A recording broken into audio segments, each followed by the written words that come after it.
hari ini MK siapa ya? Udah jam 11.15 nih. MK politik gender. Gender. Kayaknya kita ada telat nih kayaknya. Tapi nggak tahu sih di mana mereka. Kayaknya di ruang 13 nih. Coba kita cek dulu. Ayo. Ayo. Hai. Aduh, sudah ada Rafli nih. Gila. Rafli. Mulai baru si Ahmad. Di, hari ini kan kita mau belajar politik gender nih. Lah, gue nggak tahu hari ini mau belajar apa. Lu nggak lihat? Sumpah, gue aja baru sadar kalau hari ini mau Kalau kuliah. lu kan ada grup WA kocak. Nggak tahu, gue ada dulu ya, ada nggak? Iya, Mat. Coba lihat nih, Mat. Apa ini? Perempuan punya keterwakilan 30% di dalam pencalonan di lembaga parlemen. Waduh. Kata kalian kan adanya kesetaraan antara perempuan sama laki-laki. Kalau 30% ini gimana ceritanya, Mat? Tapi saya menimbulkan kontra juga sih kalau seandainya 30% tuh informasi itu kan. Seharusnya ya bisa dikurangi lah 20% atau enggak 15% gitu. Karena terlalu banyak 30% itu mah. Lah. Tapi kan bagus kalau ada peluang seperti itu. Artinya kan perempuan bisa menyampaikan aspirasi perempuan-perempuan yang lain.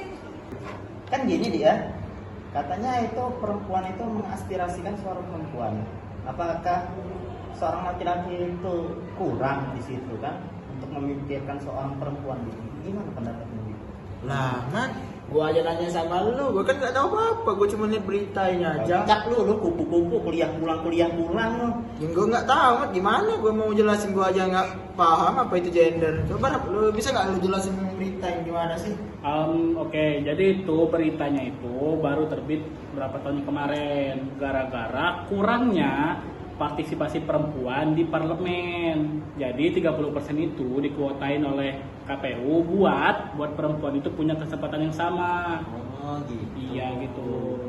Kenapa nggak harus laki-laki aja yang di situ kan? Kenapa harus perempuan harus ada di situ? Lah, emang perempuan nggak bisa ngelakuin pekerjaan-pekerjaan kayak itu? Emangnya perempuan harus di bawah laki-laki terus? Emang kenapa perempuan harus di parlemen itu? Fungsinya tuh biar apa gitu? Kan seorang laki-laki itu kan emang sudah pemikir gitu. Logikanya tuh kan dipakai. Nggak kayak perempuan gitu. Perempuan memakai perasaan. Kan laki-laki sama perempuan kan harusnya setara karena tidak ada perbandingan antara perempuan dan laki-laki, cuma beda jenis kelamin saja. Jadi harusnya setara gitu ya? Harusnya sih. Harusnya setara gitu ya. Padahal kan seharusnya seorang laki-laki itu kan mempunyai jiwa laki-laki dan mempunyai ini kan. Setara itu sebenarnya sama ya, tapi kayaknya kalau kita lihat enggak ya. Iya, kalau dilihat enggak. Gimana kalau pendapat kamu? Kamu nggak boleh merendahin perempuan dong. Kan perempuan mempunyai haknya untuk mencalonkan diri atau ikut serta dalam keterlibatan berparlemen, karena perempuan juga mempunyai haknya untuk ikut serta. Mereka juga mempunyai inspirasi atau mewakili perempuan yang ada di Indonesia gitu. Apakah seorang laki-laki itu nggak cukup gitu untuk menampung aspirasi-aspirasi dari seorang perempuan juga? Bisa. Perempuan tuh bisa menampung, bukan hanya laki-laki. Kamu kan belum tentu tahu isi hati perempuan kayak mana. Nggak, cukup. Daripada kita bingung, sekarang kita simak video yang berikut ini. Indonesia merupakan negara yang demokrasi dan juga Indonesia merupakan negara hukum. Dengan hal ini, pada negara Indonesia, hak asasi manusia sangat dijunjung tinggi. Tidak ada perbedaan masyarakat antara laki-laki dan perempuan. Lalu, kenapa perbedaan gender selalu dipermasalahkan di negara Indonesia? Gender seringkali menimbulkan pro dan kontra di kalangan masyarakat. Lalu, bagaimana dengan kesetaraan gender di Indonesia? Kesetaraan gender adalah keadaan di mana akses terhadap hak atau kesempatan tidak dipengaruhi oleh gender. Kesetaraan gender berarti bahwa kepentingan, kebutuhan, dan prioritas perempuan dan laki-laki dipertimbangkan. Mengakui keragaman kelompok perempuan dan laki-laki yang berbeda. Sebagai contoh, dari kesetaraan gender yang dapat diterapkan, yaitu: pertama, penghapusan diskriminasi. Penghapusan diskriminasi berarti mengakhiri segala bentuk diskriminasi terhadap perempuan, termasuk diskriminasi dalam pendidikan, pekerjaan, dan hak-hak lainnya. Contoh yang kedua, pemberdayaan perempuan, yaitu menjamin partisipasi penuh dan efektif perempuan dalam mengambil keputusan di berbagai tingkat, serta memberikan kesempatan yang sama untuk memimpin dan berkontribusi dalam masyarakat.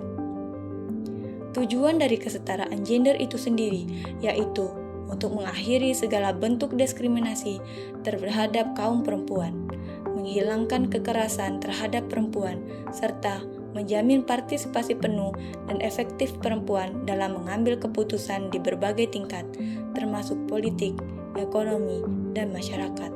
Kesetaraan gender juga mengaitkan tentang hak-hak yang sama antara perempuan dan laki-laki. Berikut adalah beberapa contoh hak yang sama antara laki-laki dan perempuan. Yang pertama, kesempatan kerja. Kesetaraan gender dalam pekerjaan berarti bahwa perempuan dan laki-laki memiliki kesempatan yang sama untuk bekerja dan mendapatkan penghasilan yang setara. Yang kedua, pendidikan. Kesetaraan gender dalam pendidikan berarti bahwa perempuan dan laki-laki memiliki kesempatan yang sama untuk mendapatkan pendidikan yang sama.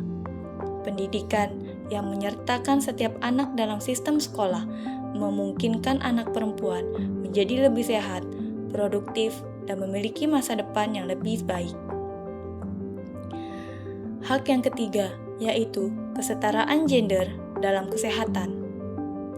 Berarti bahwa perempuan dan laki-laki memiliki hak yang sama terhadap fasilitas kesehatan dan perawatan medis. Kesetaraan gender dalam kesehatan menjadikan masyarakat lebih aman, lebih sehat, dan lebih bahagia. Hak yang keempat yaitu partisipasi politik.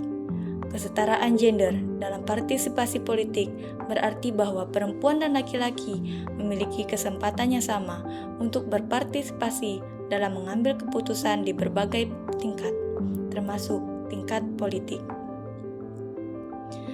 Hak yang kelima yaitu kesamaan hukum. Kesetaraan gender dalam hukum berarti bahwa perempuan dan laki-laki memiliki hak yang sama di depan hukum.